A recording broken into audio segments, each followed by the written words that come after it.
নহি তে ভগবান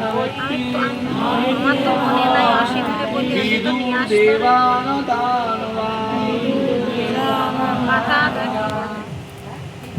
অনুবাদ এবং সকলে বলুন, হে কেশব, তুমি আমাকে যা বলেছ তা আমি সর্বতভাবে সত্য বলে মনে করি।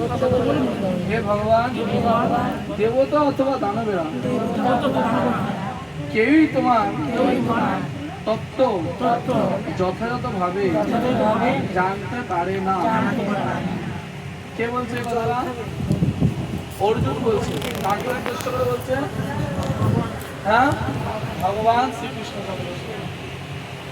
শ্রীকৃষ্ণকে উদ্দেশ্য করে ভগবান একথা বলছে, অর্জুন একথা বলছে।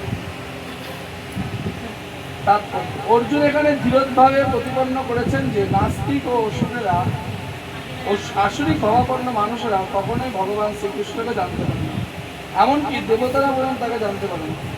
সুতরাং আধুনিক যুগে তথাকথিত পণ্ডিতদের কি কথা বলার আছে? ভগবানের কৃপায় অর্জুন উপলব্ধি করতে পেরেছেন যে শ্রীকৃষ্ণই হচ্ছে পরম তত্ত্ব, পূর্ণ সূত্র। তাই আমাদের অর্জুনের পদাঙ্ক অনুসরণ করা উচিত। তিনি ভগবদ্গীতার প্রামাণিকতাকে গ্রহণ করেছেন। চতুর্থ অধ্যায়ে যে বিষয়ে বর্ণনা বলা হয়েছে, পরম্পরা নষ্ট হয়ে যাওয়ার ফলে ভগবদ্গীতার জ্ঞান বিলুপ্ত হয়েছে। তাই অর্জুনের মাধ্যমে ভগবান সেই পরম্পরার পুনঃপ্রতিষ্ঠা করলেন, কারণ অর্জুনকে তিনি তার সখা ও পরম ভক্ত বলে বিবেচনা করেছিলেন। সেই জন্য গীতা উপনিষদ ভগবদ্গীতার প্রস্তাবনায় আমরা উল্লেখ করেছি যে গুরু শিষ্য পরম্পরার মাধ্যমে ভগবদ্গীতার জ্ঞান আরোহণ করা উচিত। যখন পরম্পরা নষ্ট হয়েছিল তখন তা পুনর্জীবিত করার জন্য অর্জুনকে মনোনীত করা হয়। শ্রীকৃষ্ণ সমস্ত নির্দেশগুলি অর্জুন যেভাবে গ্রহণ করেছিলেন তা আমাদেরও গ্রহণ করা উচিত। তাহলে আমরা ভগবদ্গীতার সারমর্ম উপলব্ধি করতে পারব এবং তখনই কেবল আমরা শ্রীকৃষ্ণকে পরমেশ্বর ভগবান বলে জানতে পারব। হরে কৃষ্ণ। তো বিভূতি কথার অর্থ হচ্ছে ঐশ্বর্য। এই জগতে অনেক লোক তারা চ্যালেঞ্জ করে, আপনারা কি আমাকে ভগবান দেখাতে পারবেন? যদি ভগবান দেখাতে পারেন তাহলে আমি এখনই ভক্ত হইব, আপনি যা বলবেন তাই নেবেন। দেখাতে পারবেন ভগবান? তখন আমরা কি বলি যে না, পারবো না। কি করে ভগবানকে আপনাকে আমি দেখাবো? তিনি আছেন এইটুখানি জানি। কিন্তু ভগবান তিনি অর্জুনের মাধ্যমে আমাদেরকে জ্ঞান দিচ্ছে যে ভগবান আছে। এই প্রশ্নটাই হচ্ছে একটা বোকার প্রশ্ন, বুঝতে পারছেন? কেন ভগবান বলছে বিভূতি যোগে, বলছে এই জগতে যা কিছু রয়েছে স্থাবর অস্থাবর, গাছপালা, পশু পাখি, পাহাড় পর্বত, নদী নালা, সাগর, যা কিছু রয়েছে, এক একটি ফলের এক এক রকম স্বাদ, এক একটি ফুলের এক এক রকম গন্ধ, এক এক রকম তার সৌন্দর্য, এগুলো কে করছে? দিন হচ্ছে, রাত হচ্ছে, কে করছে এগুলো? আরে আপনার ভক্ত হয়ে বলছেন ভগবান করছে। যারা সাধারণ মানুষ তারা কি উত্তর দেবে? এমনি হচ্ছে, প্রকৃতি, এটা প্রকৃতির নিয়মে এমনি থেকেই হচ্ছে। এই যে একটা অনুষ্ঠান হচ্ছে, এখান থেকে লোক যাচ্ছে রাস্তা দিয়ে, বলছে এই অনুষ্ঠানটা একাই হচ্ছে। এটা শুনলে আপনারা কি করবেন? হাসবেন না? বহু করে হাসবেন তো, যে কি রে পাগলের মতো কথা বলছে, আমরা এত কিছু করে অনুষ্ঠান করে যার বলছে অনুষ্ঠানটা এটা। তাহলে একটা সামান্য অনুষ্ঠান যদি একা না হতে পারে, তাহলে অনন্ত ব্রহ্মাণ্ড, একটা বিশ্ব ব্রহ্মাণ্ড একাই সিস্টেমেটিক চলে যাচ্ছে। কে চালাচ্ছে? নিয়ন্ত্রা, একজন নিয়ন্ত্রা রয়েছে। আর ঈশ্বর শব্দের অর্থ কি? নিয়ন্ত্রণ। সেই ঈশ্বরকে ঈশ্বর পরম কৃষ্ণ সচ্চিদানন্দ বিগ্রহ অনাদি আদি গোবিন্দ সর্ব কারণে কারণ। ভগবান বলছে আমাকে দেখার জন্য কেন চেষ্টা করছো বোকার মতো? সূর্য দেখতে পাচ্ছ? আমার চোখ। এই যে পাহাড় পর্বত নদী নালা যা কিছু দেখতে পাচ্ছ সব এগুলো হচ্ছে আমার দেহের এক একটা অংশ, তাহলে আমাকে দেখার চেষ্টা করার কি আছে? এই জন্য ভগবানের দুটো শক্তি রয়েছে, একটি বহিরঙ্গা শক্তি আর একটা কি শক্তি? অন্তরঙ্গা শক্তি। বুঝতে পারছেন আমার কথা? এই জড়জগৎটা ভগবানের কোন শক্তি? বহিরঙ্গা শক্তি। কোন শক্তি? বহিরঙ্গা শক্তি। আর চিন্ময় জগৎটা ভগবানের কোন শক্তি? অন্তরঙ্গা শক্তি। বহিরঙ্গা শক্তি এই জড়জগতে, আমরা ভগবানকে ভুলে এই জগতে এসে আছি। কিন্তু অন্তরঙ্গ শক্তি চিন্ময় জগতে, সেখানে ভগবানের নাম শুনে বুঝতে পারছেন অন্তরঙ্গ পার্শ্বদরা থাকে। তো ভগবান তিনি যারা তাকে উপলব্ধি করতে পেরেছে, তাকে অন্তরঙ্গ শক্তির তত্ত্বাবধানে চিন্ময় জগতে নিয়ে যায়। যারা তাকে উপলব্ধি করতে পারেনি, তাকে কি করে? বহিরঙ্গা শক্তিতে নিক্ষেপ রেখে দেয়। তাই ভগবান বলেছে যে আগেই আমার অন্তরঙ্গা শক্তিতে যাওয়ার চেষ্টা করো, আগে আমার যে বহিরঙ্গা শক্তি রয়েছে এটাকে ভালো করে জানো, বোঝো, তাহলে অন্তরঙ্গ শক্তি বুঝতে পারবে। এই জন্য যতক্ষণ আমরা ভগবানের এই বহিরঙ্গা শক্তি উপলব্ধি করতে না পারি, ততক্ষণ আমাদের ভগবানের অন্তরঙ্গ কোনো কথা আলোচনা করা উচিত নয়। এটা কোথায় আছে? শ্রীমদ্ ভাগবতের পঞ্চম স্কন্ধে। শ্রীমদ্ ভাগবতের পঞ্চম স্কন্ধে উল্লেখ করা হয়েছে যে ভগবানের দুটো প্রকৃতি, একটি জড়া প্রকৃতি আর একটা চিন্ময় প্রকৃতি। যতক্ষণ আমরা জড় জগৎকে ভালো করে উপলব্ধি করতে না পারছি, ততক্ষণ ভগবানের চিন্ময় প্রকৃতি সম্পর্কে জানতে চাওয়া উচিত নয়। ভগবানের জড়া প্রকৃতি কি? এই যে জড় জগৎ, এই জড় জগতের সবকিছুর মালিক হচ্ছে ভগবান কৃষ্ণ। এটা আমাদের জানতে হবে। কিরকম ভাবে জানতে হবে? শুধু কানে শোনা জানো না, দৃঢ়তার সঙ্গে 100% বুঝতে হবে এই জগতের কিঞ্চিত মাত্র বস্তুর মালিক হচ্ছে ভগবান। এই উপলব্ধি যখন কারোর হবে, তখন সে ভগবানের রাসলীলা শ্রবণ করলেও ঘাবড়াবে না, কৃষ্ণের বস্ত্রহরণ লীলা শ্রবণ করলেও ঘাবড়াবে না, মন বিচলিত হবে না যে কৃষ্ণ কি ভগবান। এইরকম বস্তু তার ভেতরে আসবে। কেন? সে গীতা পড়ে, উপনিষদ পড়ে, বেদান্ত পড়ে জেনেছে যে কৃষ্ণ হচ্ছেন সুপ্রিম পার্সোনালিটি অফ গড। অতএব কৃষ্ণের লীলা শুনে আর তার মন টলমল হবে না, তার মনে কৃষ্ণের সম্বন্ধে আর কোনো ধরনের কোনো বিভ্রান্তমূলক কিছু আসবে না। তাহলে আগে আমাদের কি ভালো করে জানা উচিত? জড় জগৎ সম্পর্কে না চিন্ময় জগৎ সম্পর্কে? জড় জগৎ সম্পর্কে।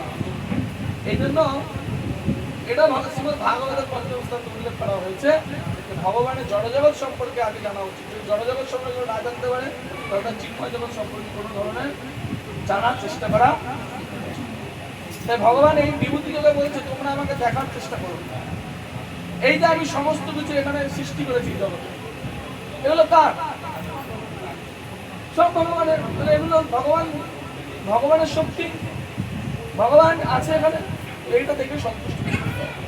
যখন তোমার যোগ্যতা হবে, তখন তুমি আমার স্বরূপ দর্শন করতে পারো। ভগবানের স্বরূপ কি?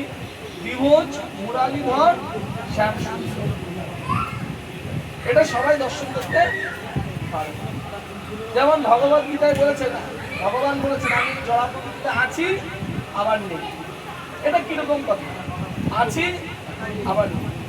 ধরুন আপনি এই রাস্তা দিয়ে যাচ্ছেন, একটা জায়গায় সরকারি একটা সাইন বোর্ড আছে যে এই রাস্তা বন্ধ। অনেক সময় আছে না, এই রাস্তা বন্ধ, এটা সরকারি নোটিশ আছে। ওই নোটিশের মধ্যে কি সরকার আছে? হ্যাঁ কি না? আপনাদের কি মনে হয় আছে? আছে না? কি করে আছে? ওই যে বলে সেই নোটিশের ভেতরে সরকার বলে দিয়েছে। আবার সরকার নেইও, সরকার আছে আবার নেই, সরাসরি নেই, উপদেশ রূপে আছে। তাহলে ভগবানকে জানার জন্য ভগবান বলছে জানার জন্য চেষ্টা করো, দেখার জন্য চেষ্টা করো। এই জড়া প্রকৃতি দেখে ভগবানের এই জড়া প্রকৃতিতে বৈচিত্র্য, পাহাড় পর্বত নদী নালা, এইসব থেকে কমপক্ষে উপলব্ধি করা উচিত যে ভগবান আছেন। নইলে পরে একটা জড়জগৎ এমনি এমনি চলতে কিন্তু কিন্তুটা কি, যে যারা অল্প বুদ্ধি সম্পন্ন মানুষ তারা ভগবানকে দেখেও দেখে না, জেনেও দেখে না। চৈতন্য চরিতামৃত দৃষ্টান্ত দিয়ে বলা হয়েছে উল্লুক মানে কি, পেঁচা। উল্লুকে না দেখে চলছে সূর্যের কিরণ, দেখেও না দেখে যত অভক্তেরও কম। উল্লুক যেমন সূর্যের আলো দেখতে পারে না, আর অভক্তরা ভগবানের শক্তিকে দেখেও পারে না ভগবান বলে। ভগবান বলে কেউ আছে, এই প্রশ্নটাই হচ্ছে একটা মূর্খের ছিল। প্রভুপাদ একবার এরকম হরিকথা বলছেন, ক্লাস দিচ্ছেন, আর একটা ছেলে হট করে উঠে দাঁড়িয়ে মাঝখান থেকে বলছে, স্বামীজি আমার একটা প্রশ্ন আছে, আপনি কি ভগবানকে দেখেছেন? প্রভুপাদ বলছে, তুমি বসো, তোমার জন্য দেখতে পাচ্ছি না। এই ভগবানকে দেখেছেন, এই প্রশ্নটাই হচ্ছে প্রকার প্রশ্ন। সব সময় আমরা ভগবানকে দেখছি, পুরো ভগবানের শক্তিটা আমরা আছি। এই মাটিটা ভগবানের শক্তি, নাকি না? নিঃশ্বাসটা নিচ্ছি ভগবানের শক্তি, সূর্যের আলোটা ভগবানের শক্তি, বাতাসটা ভগবানের শক্তি, জল ছাড়া বাঁচবো না, জলটা ভগবানের শক্তি। আমার ভগবান আছে মানে মূর্খের বস্তু, ভগবান রয়েছে। আর এখানে বলা হয়েছে দুই ধরনের ব্যক্তিরা ভগবানকে জানতে পারে না। নহিতে ভগবান ব্যক্তি বিদুর দেবা। বিদুর দেবা, বিদুর দেবা মানে হচ্ছে, বিদু মানে জানতে পারে। কারা জানতে পারে না? দেবা, দেবতারা। দেবতারা জানতে পারে না, একই কথা। দেবতারা পর্যন্ত ভগবানকে জানতে, আর কারা জানতে পারে না? দানব। দানবকে জানতে না পারে, এটা একটা কথা। কিন্তু দেবতারা জানতে পারে না, এটা কি করে বিশ্বাস হয় আপনার? দেবতারা জানতে পারে না, কেন জানতে পারে না? কেন জানতে পারে না দেবতারা? দেবতারা জানতে পারে না, তার কোনো প্রমাণ আছে আপনাদের কাছে?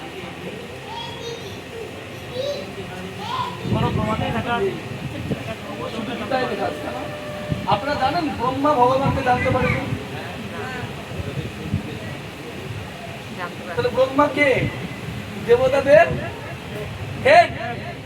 সে কি করছে? ভগবানকে জানতে পারছে না। কি একটা অবস্থা! কয় মাথা ব্রহ্মার? কয় মাথা? 4 মাথা ব্রহ্মা। 4 মাথা ব্রহ্মা না? ব্রহ্মার 4টে না 3টে? 4টে মাথা। তাহলে 4টে মাথা আলাদা ব্যক্তিও ভগবানকে জানতে পারছে না। তাহলে আমাদের কটা মাথা? না, আমাদের ভগবানকে জানা সম্ভব না। মানুষের নাম নেয়নি, দেবতারা জানতে পারে না, দানবরা জানতে পারে না। আর মিডিলে মানুষ, এদের নাম আর নেওয়ার প্রয়োজন নেই। তাহলে দেখুন, শুধু ব্রহ্মা নয়, ইন্দ্র জানতে পারেনি,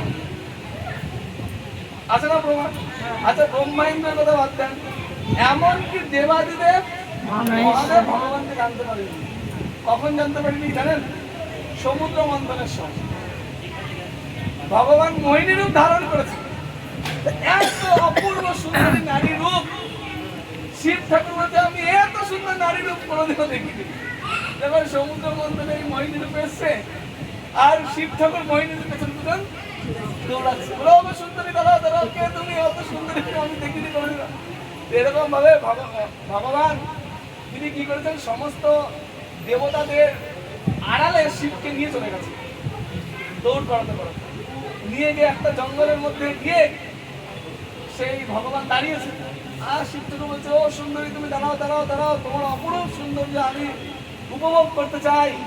তখন ভগবান দাঁড়িয়ে তার আসল রূপ প্রকাশ করেছে, আর সঙ্গে সঙ্গে শিব ঠাকুর লজ্জা পেয়ে। দেখুন, ভগবান জানা কত কঠিন। দেবতারা পক্ষে ভগবানকে জানতে পারছে, সেখানে আমরা কি করে ভগবানকে? মানুষের পক্ষে ভগবানকে জানার কোনো মানে সুযোগ খুবই কম। আর দানবেরা তো জানতেই পারে না। দেখুন, হিরণ্যকশিপু, কংস, রাবণ, শিশুপাল, এই সমস্ত দানবেরা কখনোই ভগবানকে জানতে, এবং তথাকথিত সময়ে যে দানবেরা বর্তমান রয়েছে তারাও ভগবানকে জানতে পারে। তাহলে কে জানতে পারে? কুন্তি দেবী তার প্রার্থনায় বলেছেন, এই প্রভু আপনার লীলা এত এত চমৎকার, আপনি দেবতাদেরকেও মোহিত করেন, সাধারণ মানুষকে মোহিত করেন, আর অসুরদেরকেও মোহিত করেন। কিন্তু আপনার লীলাটা একমাত্র আপনার ভক্তরাই বুঝতে পারে। কারা বুঝতে পারে? জোরে বলে বলুন, কারা?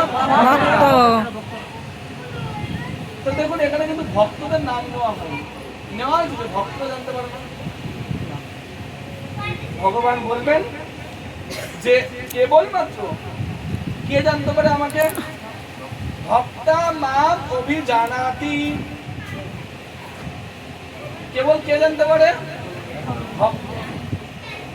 ভক্ত না হলে কখনো ভগবানকে জানা সম্ভব নয়।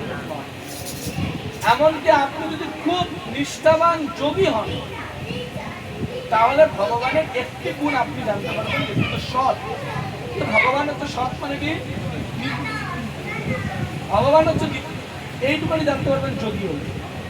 আর যদি আপনি জ্ঞানী হন, নির্বিশেষ ব্রহ্মের ধ্যান করেন, পরমাত্মার উপাসনা করেন, তাহলে ভগবানের দুটি গুণ জানতে পারবেন, সৎ আর চিৎ। চিৎ মানে কি? জ্ঞান ও ভয়, দুটো গুণ জানতে পারবেন। হরে কৃষ্ণ। আর যদি ভগবানের কেউ ভক্ত হয়, তাহলে সে ভগবানকে পূর্ণরূপে জানতে পারেন। তিনি হচ্ছেন সৎ, চিৎ এবং আনন্দ। তাই আমাদেরকে কি হতে হবে ভগবানকে জানতে গেলে? সচ্চিদ আনন্দময়। সেই সচ্চিদ আনন্দময় স্বরূপে জানতে হলে আমাদের কি হতে হবে? অসুর হতে হবে, দেবতা হতে হবে, মানুষ হতে হবে, না ভক্ত হতে হবে? ভক্ত হতে হবে। তা আমরা কিভাবে ভক্ত হতে পারবো? ভক্ত হওয়া সহজ না কঠিন? কিভাবে আমরা ভক্ত হতে পারবো? ভক্ত হওয়া অনেক কঠিন। যখন আমরা ভগবত গীতার শিক্ষা নিজেরা উপলব্ধি করে এই সমস্ত শাস্ত্রীয় সিদ্ধান্তগুলি যখন আমাদের জীবনে আমরা প্রয়োগ করতে পারবো, তখন আমরা ভগবানের ভক্ত হতে পারবো। আর যতক্ষণ আমরা ভক্ত হতে না পারবো, ততক্ষণ আমরা ভগবানকে জানতে পারবো। দুটো জিনিস আছে, একটি হচ্ছে নিজের চেষ্টায় ভগবানকে জানা, আরেকটি হচ্ছে কোন ভক্ত কৃপা করে আপনাকে ভগবানকে জানাতে পারে। এই দুটো জিনিস, নিজের চেষ্টায় ভগবানকে জানা বা নিজের চেষ্টায় ভক্ত হওয়াটা হচ্ছে এরকম গীতা ভাগবত শাস্ত্রগ্রন্থ পড়া, ভক্তদের নির্দেশ অনুসারে জীবনযাপন করা, নিজের চেষ্টা অনুসারে ভগবানকে জানা। কিন্তু যদি কোনো ভক্ত আপনাকে কৃপা করে, তাহলে আপনি ভগবানকে জানতে অতি সহজে পারবেন। এই জন্য চৈতন্য চরিতামৃতে একটি শ্লোক আছে, সকলে আমার পরে পরে বলুন হাত জোর করে। বৈষ্ণব দেখিলে ধরিব চরণে, হৃদয়ের বন্ধু জানি, বৈষ্ণব ঠাকুর প্রভুর কীর্তন, দেখাইবে মোর মানে। তাহলে আমাদের পক্ষে ভগবানকে জানা সম্ভব নয়, ভগবানকে দর্শন করাও সম্ভব নয়, কিন্তু বৈষ্ণব কৃপা করলে আমাদের দর্শন দিতে পারে। কিন্তু আমরা বলি কৃষ্ণ সে, কৃষ্ণ দিতে পারো, তোমার শক্তি আছে, তোমার শক্তি আছে, তুমি কৃষ্ণকে আমার কাছে দিলে দিতে পারো। এই জন্য চৈতন্য মহাপ্রভু তার একটা খুব সুন্দর লীলা রয়েছে। এরকম চৈতন্য মহাপ্রভু যখন বৃন্দাবনে গেছে, মথুরাতে, তার একজন ব্রাহ্মণ, একজন ভক্তের সঙ্গে দেখা হয়েছিল, যেই ভক্তটির ভেতরে কৃষ্ণ প্রেমের অষ্টসাত্ত্বিক বিকার দেখা দিয়েছিল। তো চৈতন্য মহাপ্রভু সেই ব্যক্তির কাছে গিয়ে বলল, দেখুন মহাপ্রভু নিজে ভগবান, নিজে সেই ব্যক্তির কাছে গেছে, কিন্তু মহাপ্রভু তাকে কি প্রশ্ন করছেন খুব আশ্চর্যজনক।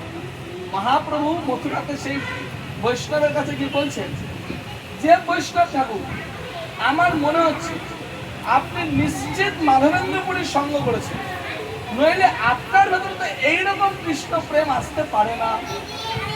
উনি নিজে ভগবান, কিন্তু উনি কি বলছেন ওনাকে, কি আপনি নিশ্চিত মাধবেন্দ্রপুরীর সঙ্গ করেছেন। তাহলে ভগবান স্বয়ং স্থাপন করতে চাইছে যে ভক্তদের কৃপা না হলে কেউই ভগবানকে জানতে পারে না। এবং উনি ছিলেন মাধবেন্দ্রপুরীর শিষ্য। হ্যাঁ। এটি মহাপ্রভু স্থাপন করলেন। এটা বলে আমি শেষ করবো, তুমি ক্লাস দেবে। দক্ষিণ ভারতে একটি স্থান রয়েছে কাঞ্চিপুরম। তো এই কাঞ্চিপুরমে একজন সেখানে ভগবান বড়দারাজ রূপে থাকেন।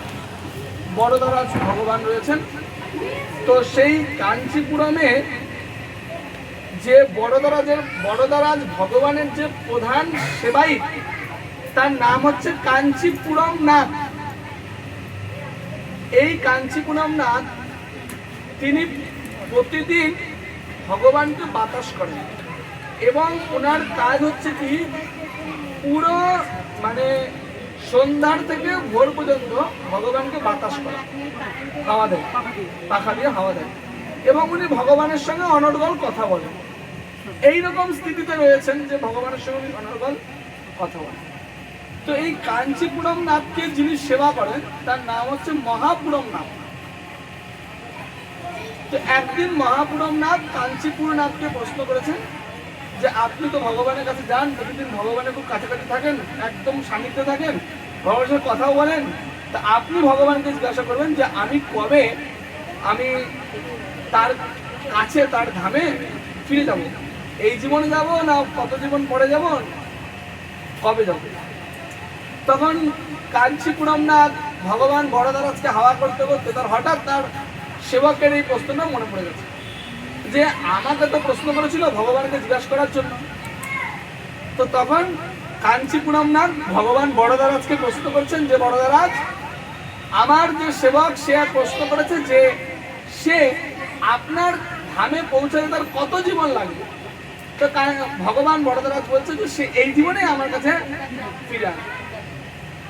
তো এই কাঞ্চিপুরম নাথ এই কথা পরবর্তীতে মহাপুরনাথকে বলেছে। এইভাবে অনেকদিন চলে গেছে। একদিন কাঞ্চিপুরনাথ সে নিজে ভগবানকে প্রশ্ন করছে যে আচ্ছা মহাপুরনাথকে তো ভগবান বলেছিল যে এই জীবনে ভগবত ধামে চলে যাবে, তো আমি কবে ভগবত ধামে যাব, আমি কবে ভগবানের এই জীবনেই যাবো না আরো অনেক জীবন লাগবে, এটা তো আমি ভগবানকে জিজ্ঞাসা করি। তো উনি ভগবানকে প্রশ্ন করলেন যে ভগবান তাহলে আমি কত জীবন পরে যাব। তখন ভগবান বড়দারাজ কাঞ্চিপুরম নাথকে বললো তোমার যেতে কয়েক জন্ম সময় লাগবে। কি আমি আপনার সাথে সরাসরি কথা বলি, আমি আপনার সঙ্গেই আছি, আপনি আমাদের তাকিয়ে থাকেন, আমি আমার তাকিয়ে থাকি, আপনি কেন বলছেন আমার যেতে সময় লাগবে। বলছে যে না না, এই কারণে বলছি তুমি সরাসরি আমার সেবা করেছো, আর তোমার যে সেবক সে আমার ভক্তের সেবা করেছে, তো যে আমার ভক্তের সেবা করবে সে আগে ভগবত হয়ে যাবে। তখন ও তাড়াতাড়ি করে ভগবানের চামড় ব্যঞ্জন সব ফেলে দিয়ে ওখান থেকে পালিয়েছে, বলছে আমার দরকার নেই ভগবানের সেবা করার। দিয়ে উনি চলে গেছেন শ্রীরঙ্গমে। এই কাঞ্চিপুরম থেকে শ্রীরঙ্গম এবং সব দক্ষিণ ভারতে এই দর্শনীয় স্থান। তো শ্রীরঙ্গমে রঙ্গনাথ ভগবান আছে। তো এই রঙ্গনাথ ভগবানের প্রধান পূজারী আছে।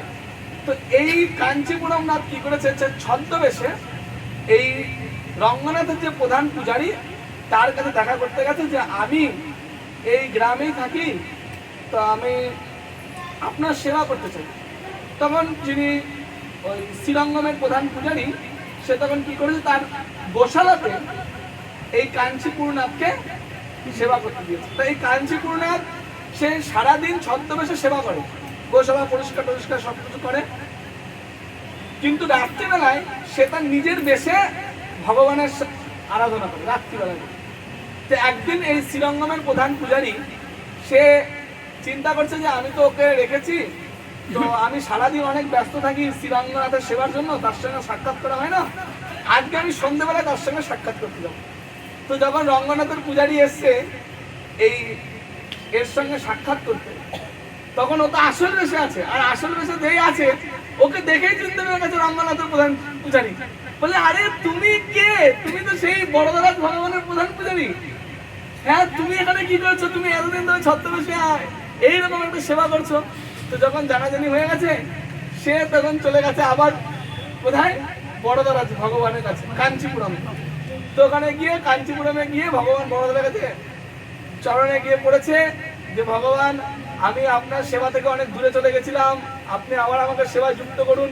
তো উনি যাওয়া মাত্র ওনাকে সবাই সেবা দিয়েছেন।